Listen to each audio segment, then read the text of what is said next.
360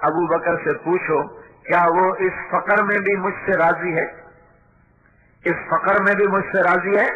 اللہ کہہ رہا بندے سے کہ مجھ سے راضی ہو.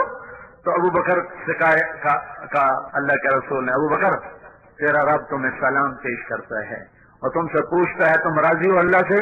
تو ابو بکر رونے لگے کہ یا رسول اللہ میں اپنے رب سے راضی ہوں، میں اپنے رب سے راضی ہوں. آپ نے فرمایا میں ایک شخص کو جانتا ہوں جس کے ماں باپ کو جانتا ہوں، جب وہ جنت کے دروازے پر آئے گا تو ہر دروازہ کہے گا مرحبا مرحبا مرحبا مرحبا. تو سلمان فارسی گھٹنوں کے بل ہو گئے، یا رسول اللہ یہ کون ہے جس کو جنت کے 8 دروازے پکاریں گے؟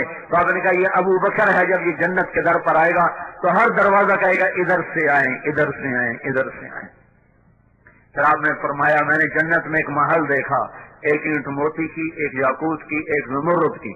میں نے پوچھا یہ کس کا ہے؟ مجھے کہا گیا قریشی کا ہے. میں سمجھا میں قریشی ہوں میرا ہوگا. جب میں جانے لگا تو مجھے فرشتہ نے کہا یا رسول اللہ یہ آپ کے غلام عمر بن خطاب کا ہے.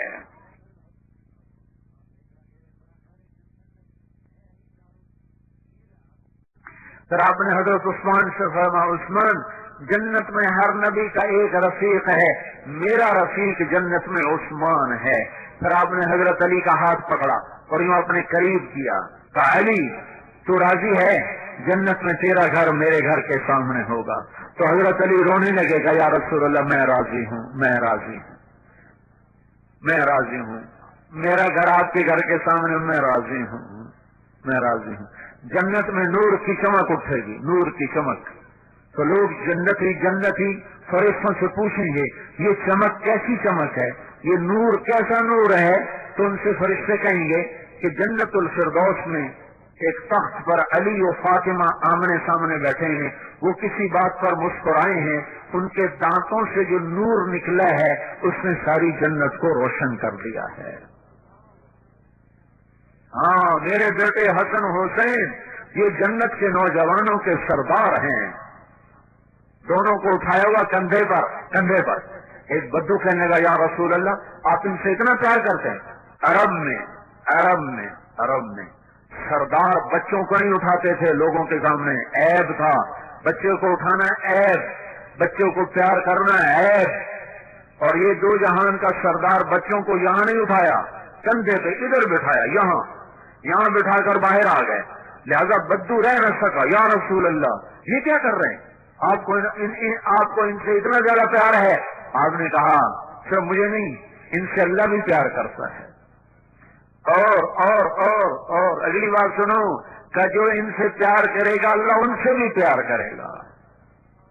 جو ان سے پیار کرے گا اللہ ان سے بھی پیار کرے گا. جو ان سے بغض رکھے گا اللہ ان سے بغض رکھے گا. کل کون ہے؟ غلام. باپ کون ہے؟ غلام. اور میرے نبی نے کیا کہا؟ جب میں جنت میں جاؤں گا تو میری سواری کی لگام بلال کے ہاتھ میں ہوگی جو میرے ساتھ ساتھ جنت میں جائے گا. خالد کون ہے؟ ولید کا بیٹا. ولید کون ہے؟ مغیرہ کا بیٹا.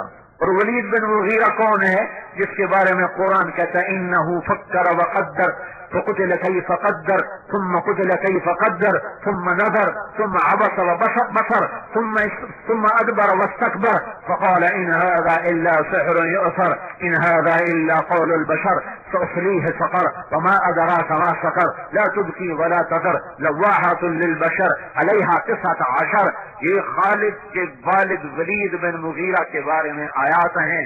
یہ خالد بھی پتھر کا پجاری ہے، یہ خالد بھی پتھروں کے سامنے سر جھکانے والا ہے. لیکن جب نور نبوت سینے میں اترا، جب کلمے کا نور سینے میں اترا، جب ایمان کا نور سینے میں اترا تو یہی پتھر کا پجاری سیف اللہ بن گیا. موتا کی جنگ ہو رہی ہے. موتا مدینہ سے کوئی 700 میل کے فاصلے پر ہے. اردن میں ایک جگہ ہے موتا جہاں روم 1 لاکھ ہیں اور مسلمان 3000 ہیں. 3000 کا لشکر 1 لاکھ سے ٹکرا رہا ہے. اللہ کے نبی نے لشکر کو روانہ کیا ہے اور آپ نے فرمایا کہ تمہارا امیر ہے زید بن حارثہ، عبداللہ بن رواحہ. یہ شہید ہو جائے تو پھر جس کو چاہے مرضی امیر بنا لینا. ایک یہودی کھڑا سن رہا تھا، وہ کہنے لگا ان تینوں کو شہادت کی بشارت نبی جو کہا کرتا ہے اگر کے ساتھ، وہ اگر بھی حق ہوتا ہے، وہ اگر بھی شک نہیں ہوتا، وہ حق ہوتا ہے۔ یہ 3 وصیت کر کے جائیں، یہ واپس نہیں آئیں گے۔ تو میں موتا کے میدان میں گیا ہوں 1991 میں، جہاں یہ جنگ لڑی گئی، اور وہاں جو شہداء ہیں ان کی قبروں کی زیارت کی، ایک ایک قبر پہ جا کے فاتحہ پڑھی۔ تو ایک لمبا چوڑا میدان ہے، اور 3000 کے لشکر کے آگے 1 لاکھ آ گیا۔